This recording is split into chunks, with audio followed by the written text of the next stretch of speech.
मित्रांनो, आपल्या सनातन धर्मामध्ये दरवर्षी अनेक सण साजरे केले जातात आणि प्रत्येक वर्षी आपण उत्साहाने आणि आनंदाने या सणांचे स्वागत करतो। या सणांमध्ये असा एक सण आहे, तो म्हणजे गुढीपाडवा। सनातन धर्माच्या सुरुवातीशी गुढीपाडवा संबंधित अनेक कथा आहेत। ब्रह्मपुराणानुसार ब्रह्मदेवाने सृष्टीचे निर्माण कार्य याच दिवशी प्रारंभ केले होते। भगवान विष्णूच्या नाभीमधून एका कमळाच्या रूपात जेव्हा ब्रह्मदेवाचा जन्म होतो, तर त्यांना चारही दिशेने अंधकार दिसतो। तेव्हा ते भ्रमित होतात आणि म्हणतात की मी कोण आहे आणि मला करायचे काय आहे। तेव्हा भगवान विष्णूकडून ज्ञान प्राप्त करून ब्रह्मदेव या सृष्टीची रचना सुरू करतात। मित्रांनो, छत्रपती संभाजी महाराज आणि गुढीपाडवा यामधलं नक्की सत्य काय आहे ते पाहूया। गुढीपाडवा हा आपल्या हिंदू दिनदर्शिकेनुसार चैत्र या पहिल्या मराठी महिन्याच्या पहिल्या दिवशी म्हणजेच वसंत ऋतूच्या पहिल्या दिवशी साजरा केला जातो। म्हणून या सणाला हिंदू नववर्ष असे देखील म्हटले जाते। हिंदू धर्मातील 3.5 मुहूर्तांपैकी हा एक मुहूर्त आहे। मित्रांनो, या दिवशी सर्व नवीन आणि शुभ कार्य केली जातात, जी नक्कीच लाभदायी असतात। आपल्या दारात उभारलेली गुढी समृद्धीचे आणि विजयाचे प्रतीक म्हणून उभारली जाते। काही लोकांच्या मनामध्ये असा संशय आहे की छत्रपती संभाजी महाराजांच्या मृत्यूनंतर गुढीपाडवा चालू केला। इसवी सन 1689 मध्ये औरंगजेबाने संभाजी महाराजांना फाल्गुन अमावस्येच्या दिवशी मृत्यूच्या दारी पाठवलं। आपले कोणतेही म्हणणे संभाजीराजे ऐकायला तयार नाही आहे हे बघून औरंगजेब खूप भयंकर संतापला। त्याचे फौजदारी पथकाला बाजूला केलं।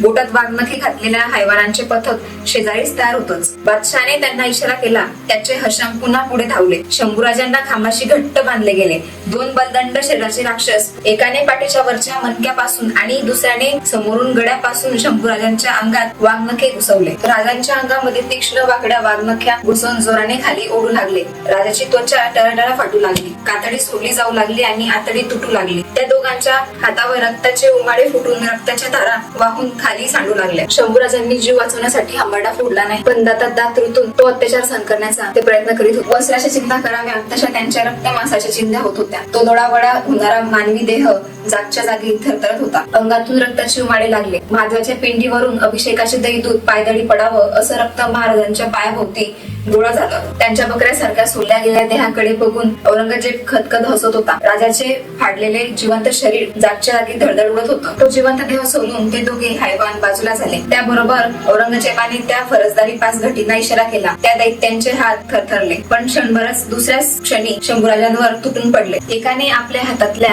कुऱ्हाडीने धारदार पाते जोराने शंभूराजाच्या मानेवर घुसवली, तशी रक्ताची एक चिरकांडी उडाली। अर्धी मुंडी खाली तुटली, खाली ओढू लागली। त्या पाठोपाठ दुसरा एक जोरदार घाव बसला। श्रीधरा वेगळे झाले। औरंगजेबाच्या समोर फरजदारांनी दबका राजांची मुंडी धरली। औरंगजेबाने ती हातामध्ये धरली। त्या गरम शिरावून रक्ताने माखलेल्या दाढीहून त्याने खुशीत हात फिरवला। पण त्याच्या दुसऱ्या दिवशी म्हणजे चैत्र शुक्ल पक्ष प्रतिपदा म्हणजेच गुढीपाडवा हा हिंदूंचा नववर्ष दिवस होता। हिंदूंनी तो साजरा करू नये असा औरंगजेबाचा त्यामागे हेतू होता। मात्र शंभूराजांच्या मृत्यूनंतर गुढीपाडवा या सणाचं स्वरूपच बदललं। प्रभू श्रीरामचंद्र वनवास संपवून अयोध्येला परत आले तेव्हापासून गुढी उभारणे, तोरणे लावणे ही आपली परंपरा आहे। म्हणजेच खरं तर हा सण हिंदूंचा नसून अखिल विश्वातील मानवजातीचा आहे। पण काही लोक बोलतात की शुभ समजला जाणारा कळस गुढीपाडव्याच्या दिवशी उलटा का लावला जातो। गुढीवर उलटा घालण्यात आलेल्या कळशात ज्या निमुळत्या झालेल्या भागात तो ब्रह्मांड मंडळातून प्रजापती लहरी आकृष्ट करून घेतो। या लहरी कलशात समावून राहतात। कलश उलटा घातल्यामुळे ती स्पंदने भूमंडलाकडे म्हणजे जगाकडे आणि पूजकाकडे प्रक्षेपित होतात। देवळातील कळस हा सुद्धा याचप्रमाणे वरच्या दिशेने पूर्णपणे निमुळता असतो आणि तो लहरी आकृष्ट करतो। गुढीपाडवा हा सण